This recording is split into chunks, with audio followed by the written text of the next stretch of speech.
नमस्कार भयकथा प्रेमींनो, स्वागत आहे तुमचं हॉरर मराठी चॅनलवर, जिथे आम्ही तुम्हाला घेऊन जाणार आहोत पुण्याच्या अंधाऱ्या गल्लीत, सुनसान रस्त्यावर आणि त्या भयानक ठिकाणांवर जिथे आत्मे आजही भटकतात. पुणे एक शहर ज्याला इतिहासाचा गौरवशाली वारसा आहे, पण या शहराच्या भिंतींमागे, धरणाच्या काठावर आणि स्मशानभूमीच्या सावलीत दडलं आहे एक गूढ भयानक सत्य. आज आम्ही तुमच्यासाठी घेऊन आलो आहोत 6 खऱ्या भूतकथा. प्रत्येक गोष्ट पुण्यात घडलेली, प्रत्येक गोष्ट थरकाप उडवणारी.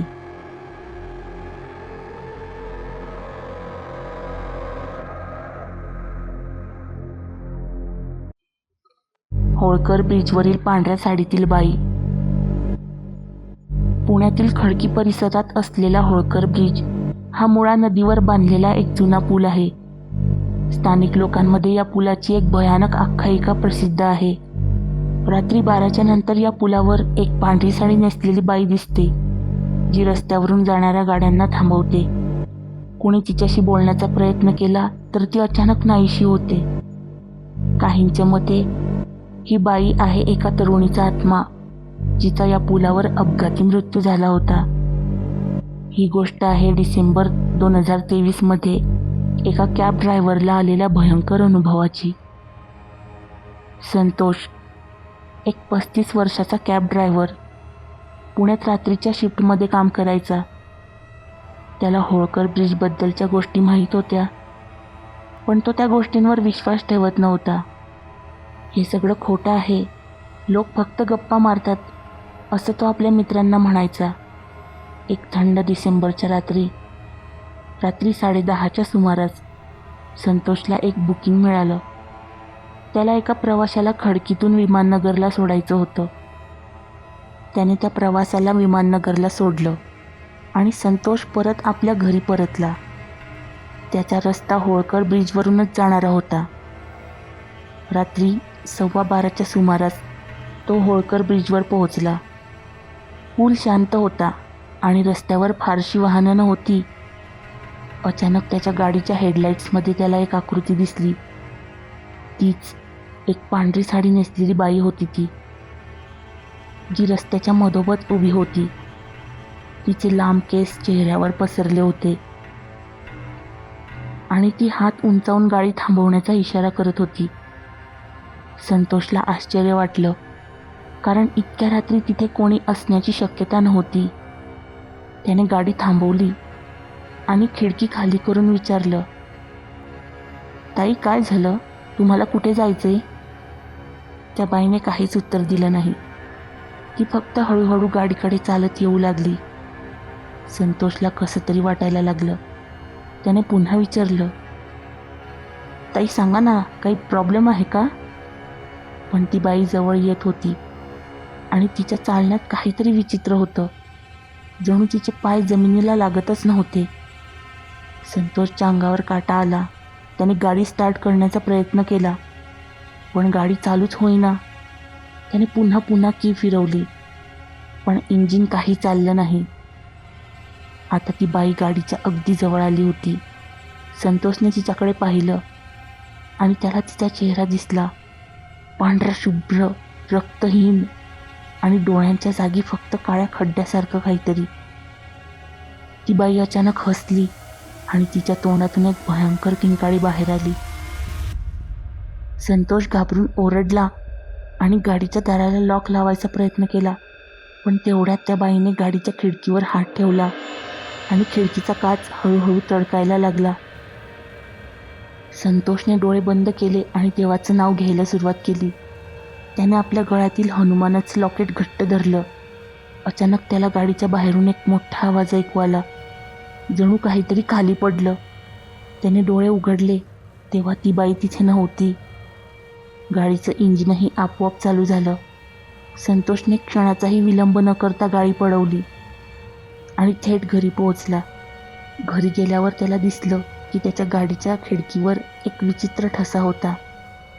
कोणाचा तरी हात तिथे दाबला गेला असा. त्या रात्रीनंतर संतोषने रात्रीच्या शिफ्ट बंद केल्या. त्याने आपली गाडीही बदलली, कारण त्या ठशाचा निशाण काही केल्या निघत नव्हता. स्थानिक लोकांचं म्हणणं आहे की ती पांढऱ्या साडीतील बाई ही एका तरुणीचा आत्मा आहे, जिचा 20 वर्षांपूर्वी होळकर ब्रिजवर अपघातात मृत्यू झाला होता.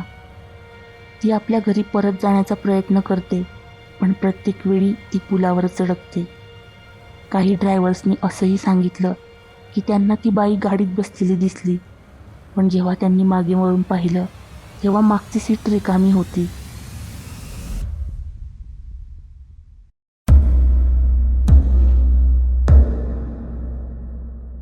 चांदणी चौकातील भटकणारा सैनिक. चांदणी चौक हा पुण्यातील एक व्यस्त आणि प्रसिद्ध चौक आहे, जो रात्रीच्या वेळी मात्र एकदम शांत आणि सुनसान होतो. स्थानिक लोकांमध्ये या परिसरात एका सैनिकाच्या आत्म्याबद्दल आख्यायिका आहे.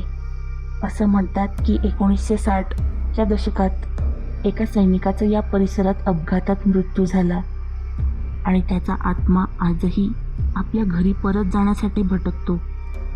रात्रीच्या वेळी चांदणी चौकातून जाणारे काही लोक म्हणतात की त्यांना एका सैनिकाची अस्पष्ट आकृती दिसली, जी रस्त्याच्या कडेला हात उंचावून लिफ्ट मागत असते. ही गोष्ट आहे जानेवारी 2025 मध्ये एका बाईक स्वाराला आलेल्या भयंकर अनुभवाची.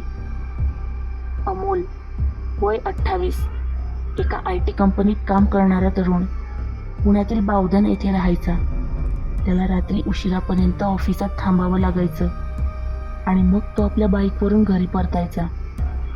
चांदणी चौक हा त्याच्या रोजच्या रस्त्याचा भाग होता. एका थंड जानेवारीच्या रात्री 1 वाजता अमोल ऑफिसमधून निघाला. रस्ता सुनसान होता आणि चांदणी चौकात फक्त काही ट्रक आणि मोजक्या गाड्या दिसत होत्या. जेव्हा तो चांदणी चौकात पोहोचला तेव्हा त्याला रस्त्याच्या कडेला एक माणूस उभा असलेला दिसला. तो सैनिकी गणवेशात होता आणि त्याने हात उंचावून अमोलला थांबवण्याचा इशारा केला. अमोलला वाटलं की कदाचित त्या सैनिकाला लिफ्ट हवी असेल. त्याने बाईक थांबवली आणि हेल्मेट काढून विचारलं, साहेब, काय झालं, तुम्हाला कुठे जायचंय? त्या सैनिकाने काहीच उत्तर दिलं नाही. त्याने फक्त अमोलकडे पाहिलं. त्याचे डोळे विचित्रपणे पांढरे होते आणि त्याच्या चेहऱ्यावर एक अस्वस्थ करणारी शांतता होती. अमोलला थोडं अस्वस्थ वाटलं, पण त्याने पुन्हा विचारलं, साहेब सांगा ना, मी तुम्हाला सोडतो. त्या सैनिकाने हळूच हाताने खडकीच्या दिशेने इशारा केला आणि नंतर रस्त्याच्या कडेला चालायला लागला. अमोलने विचार केला की कदाचित हा सैनिक गप्प आहे किंवा त्याला बोलायचं नाही. त्याने बाईक स्टार्ट केली आणि हळूहळू त्या सैनिकाच्या मागे चालायला सुरुवात केली. पण जेव्हा तो थोडा पुढे गेला तेव्हा त्याला जाणवलं की त्या सैनिकाचे पाय जमिनीपासून किंचित वर आहेत, जणू तो हवेत तरंगत आहे. अमोलच्या अंगावर काटा आला. त्याने बाईकचा वेग वाढवला, पण तेवढ्यात त्याला त्याच्या बाईकच्या मागच्या सीटवर एक वजन जाणवलं, जणू कोणीतरी त्याच्या मागे बसलं आहे. त्याने मागे वळून पाहिलं, पण तिथे कोणीच नव्हतं. त्याच्या हृदयाचे ठोके वाढले होते. त्याने बाईकचा स्पीड आणखी वाढवला, पण तेव्हा त्याला त्याच्या कानात एक कुजबुज ऐकू आली, मला घरी सोड. आवाज इतका थंड आणि भयानक होता. अमोल घाबरून ओरडला. त्याने बाईक थांबवली आणि रस्त्याच्या कडेला उतरला. त्याने आजूबाजूला पाहिलं, पण तिथे कोणीच नव्हतं, फक्त अंधार आणि थंड हवेचा झोत. अमोलने पुन्हा बाईक स्टार्ट केली आणि जीव मुठीत धरून घरी पळाला. त्या रात्री अमोल झोपू शकला नाही. त्याला सतत त्या सैनिकाचा पांढरा शुभ्र चेहरा आणि ती कुजबुज आठवत होती. त्या घटनेनंतर अमोलने चांदणी चौकातून रात्रीचं जाणं टाळलं. त्याने आपल्या मित्रांना ही गोष्ट सांगितली आणि त्यापैकी एकाने सांगितलं की त्या सैनिकाचा आत्मा गेल्या अनेक वर्षांपासून तिथे भटकतो.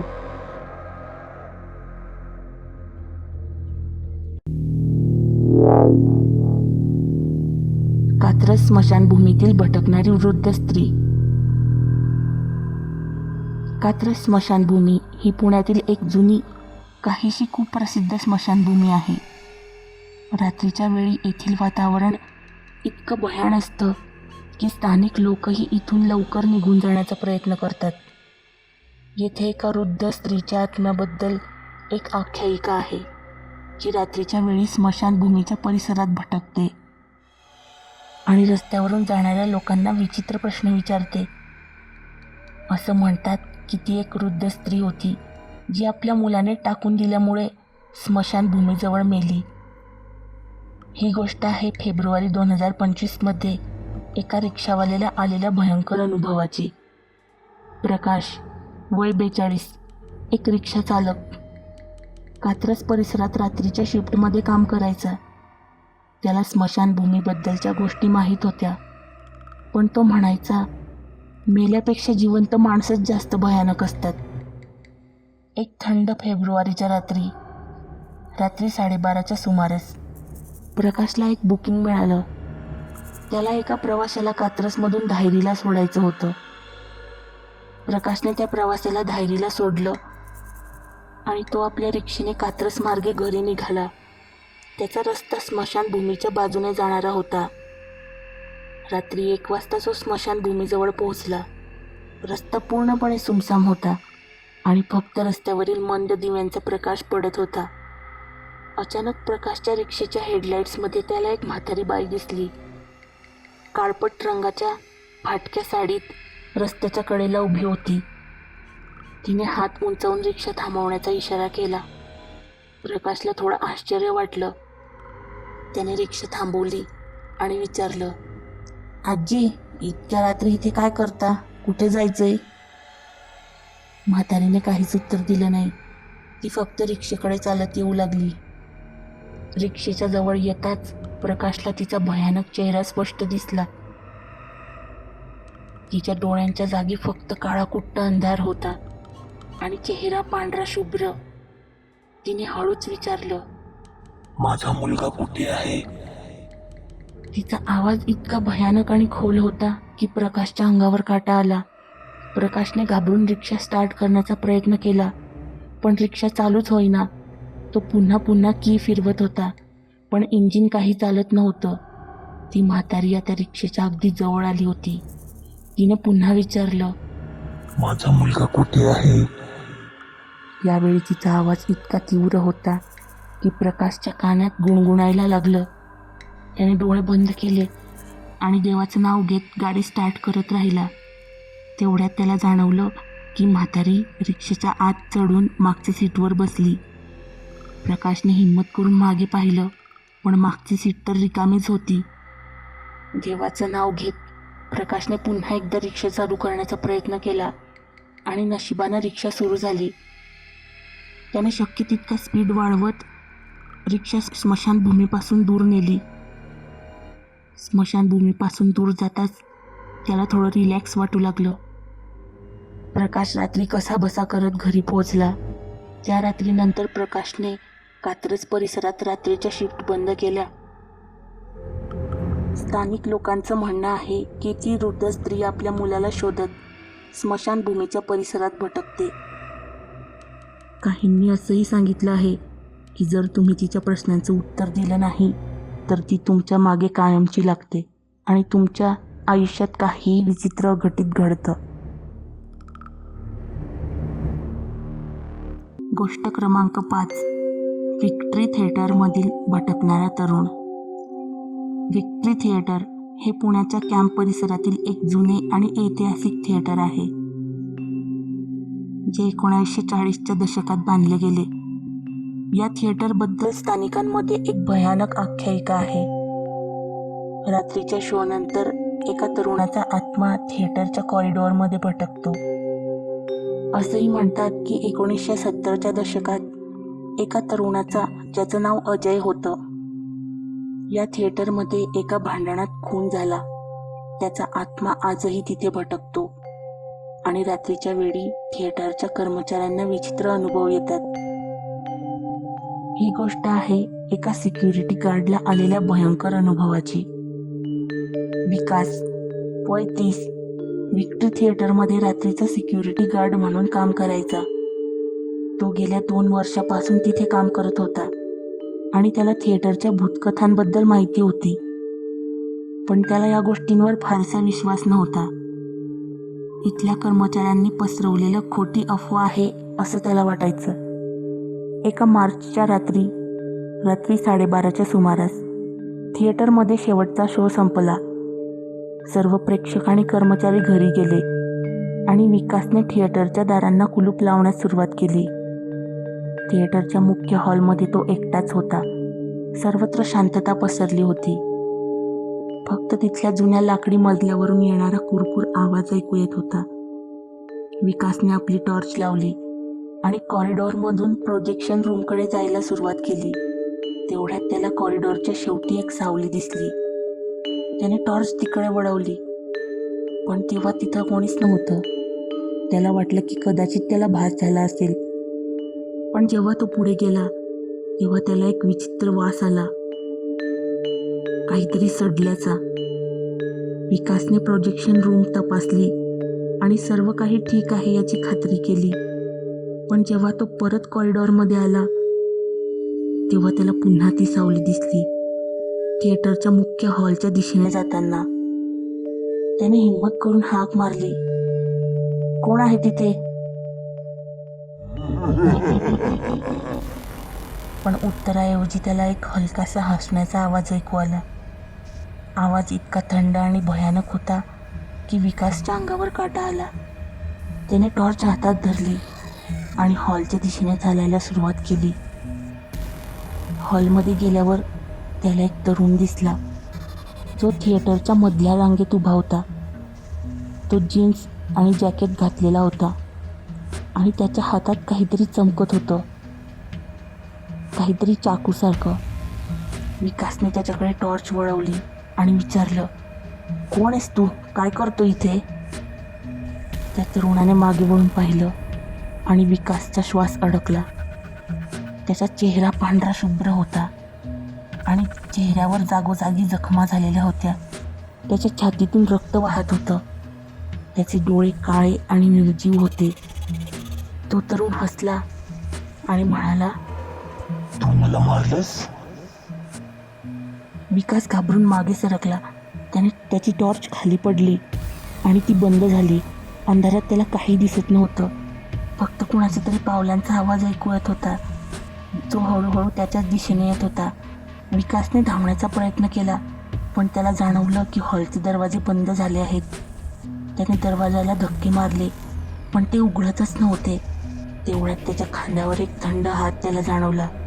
तो घाबरून मागे वळला आणि त्या तरुणाचा चेहरा त्याच्या अगदी जवळ होता.